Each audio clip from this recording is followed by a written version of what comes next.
नमस्कार, स्वागत छ यहाँलाई नेप्से ट्रेडरमा। आज बजार 10.37 पोइन्टले चाहिँ आज बढेको छ, जुन चाहिँ 0.49%ले हुन आउँछ।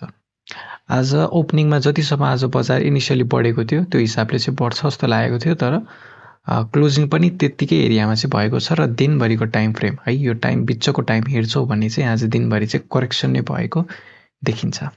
आजको दिन हेर्छौँ भने 173 वटा कम्पनीहरूको चाहिँ मूल्य बढेर गएको छ। 70 वटा कम्पनीहरूको चाहिँ आज पनि मूल्यमा चाहिँ करेक्सन आयो र 4 वटा कम्पनीमा चाहिँ मूल्यमा चाहिँ कुनै पनि चेन्जेस चाहिँ छैन।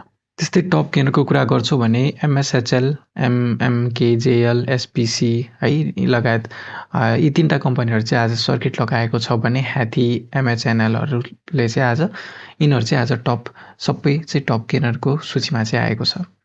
त्यस्तै टप लुजरको कुरा गर्छौँ भने सिजिएच, आइएलबिएस, एमकेएलबी, युएसएलबी है, जिएमएफपिएस लगायतका अन्य कम्पनीहरू चाहिँ आज टप लुजरको सूचीमा चाहिँ आएका छन् है। त्यस्तै टप टर्नओभरको कुरा गर्छौँ भने एचआरएलमा धेरै टर्नओभर देखियो, त्यसपछि एनजिपिएल, आरएनएलआई, एचपिसी, ह्याथी है। त्यस्तै भोल्युमको हिसाबमा हेर्छौँ भने एनजिपिएल, एचआरएल, एचपिसी, केबिएलपिओ र आरएनएलआईमा चाहिँ भोल्युमको हिसाबले धेरै नै चाहिँ आज भोल्युम आएको छ है, सप्लाई धेरै आएको छ।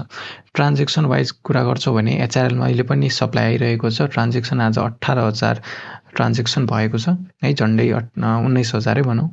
त्यस्तै आरएनएलआई, सोना, एचपिसी, एनजिपिएलहरूमा चाहिँ आज ट्रान्जेक्सन धेरै देखिएको छ। टर्नओभर हेर्छौँ भने आज मार्केट अलिकति बढेसँगै अलिकति टर्नओभर पनि बढेको छ है। आज 3.8 अर्बको चाहिँ आज टर्नओभर आएको छ। अब सब इन्डेक्सको एनालिसिस गर्नुहुन्छ भने ब्याङ्किङ इन्डेक्स आज 0.09%ले घटेको छ। डेभलपमेन्ट ब्याङ्क 1.22%ले बढेको छ। फाइनेन्स 0.82%ले बढेको छ। होटल एन्ड टुरिज्म 1.86%ले बढेको छ। हाइड्रो पावर आज सबसे धेरै बढेको छ 1.33%ले। इन्भेस्टमेन्ट 0.93%ले बढेको छ। लाइफ इन्सुरेन्स 0.5%ले बढेको छ। म्यानुफ्याक्चरिङ 0.49%ले बढेको छ। माइक्रो फाइनेन्स 0.55%ले बढेको छ। म्यानुफ्याक्चरिङ चाहिँ घटेको छ है 0.49%ले। म्युचुअल फन्ड 0.04%ले घटेको छ। नन लाइफ 0.52%ले बढेको छ। अदर इन्डेक्स 1.32%ले बढेको छ र ट्रेडिङ इन्डेक्स 0.19%ले बढेको छ है। अब लागौ टेक्निकल चार्टतर्फ है। यहाँ चाहिँ मैले अलरेडी इन्डिकेटर लगाएर एनालिसिस गरिसकेको भएर मैले यसरी देखियो। यो इन्डिकेटरहरूलाई मैले फेरि एकचोटि रिफ्रेस गरेर सबै क्लियर गरेँ है त। अब आजको यदि क्यान्डल हेर्छौँ भने चाहिँ अघिल्लो हप्तामा जुन एउटा इन्डिसिजन क्यान्डल फर्म भएको थियो त्यसलाई चाहिँ एउटा रेस्पेक्ट गरेर चाहिँ बजारले रियाक्ट गरेको छ है। इन्डिसिजन क्यान्डल युजुअली हाम्रो बटम एरियामा बन्छ है, सपोर्टको एरियामा बन्छ भने युजुअली यो ट्रेन्डलाई रिभर्स गर्ने क्यान्डलको रूपमा काम गर्छ है। र अहिलेसम्म हेर्दाखेरि त्यस्तै देखिएको छ, तर कन्फर्मेसनको लागि हामीले भोलि एक दिन अझै हेर्नुपर्ने हुन्छ है। अब आजको क्लोजिङ जे भए पनि यो क्लोजिङभन्दा माथि नै छ, त्यस कारणले यो भ्यालिड भयो चाहिँ भन्न सक्छौँ, तर कन्फर्मेसनको लागि चाहिँ हामीले भोलि एक दिन पनि बजारलाई चाहिँ हेर्नुपर्ने हुन्छ है। सो इन्डिकेटरहरू लगाएर हेरौँ है। पहिलो नम्बरमा मैले आरएसआई देख्दाखेरि चाहिँ हामी 50भन्दा माथि हुन्जेलसम्म चाहिँ पोजिटिभ छौँ भनेका थिएँ। त्यस्तै 53बाट है 52.92बाट चाहिँ बजार चाहिँ आज 54.83मा चाहिँ पुगेको छ। जे भए पनि आरएसआईले एउटा चाहिँ सपोर्टमा टेकेर चाहिँ माथि उक्लिने क्रममा छ। यसरी आरएसआई बढ्दै जान्छ भने हामीले पक्कै पनि अर्को आएर हेर्न सक्ने क्षमता चाहिँ बजारले राख्न सक्छ है।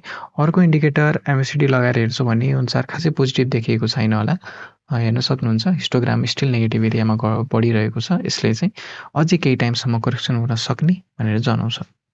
अर्को इन्डिकेटर बोलिङ्गर ब्यान्ड लगाएर हेर्छौँ भने चाहिँ यसमा चाहिँ ब्रेकआउट त भइसक्यो होइन। हिजो अस्ति अघिल्लो हप्तामै ब्रेकआउट तलतिर ब्रेकडाउन भएको थियो र आजको क्यान्डलले फेरि यो ब्रेकडाउनलाई चाहिँ के गरेको छ भन्दाखेरि रिजेक्ट गरेर माथितिर गएको छ है। यसलाई भ्यालिड हुन दिएको छैन जस्तो देखिएको चाहिँ छ है।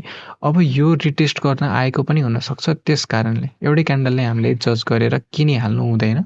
भोलि एक दिन अझै हेरौँ। यो ओपनिङभन्दा भोलि पनि माथितिर बस्छ भने बल्ल हामी अलिकति पार्सल बाई चाहिँ गर्न सक्छौँ है। र बजार हामीले यसो हेर्छौँ भने पोजिटिभ नै देखिएको छ है। हायर हाई बन्ने क्रम स्टिल जारी छ।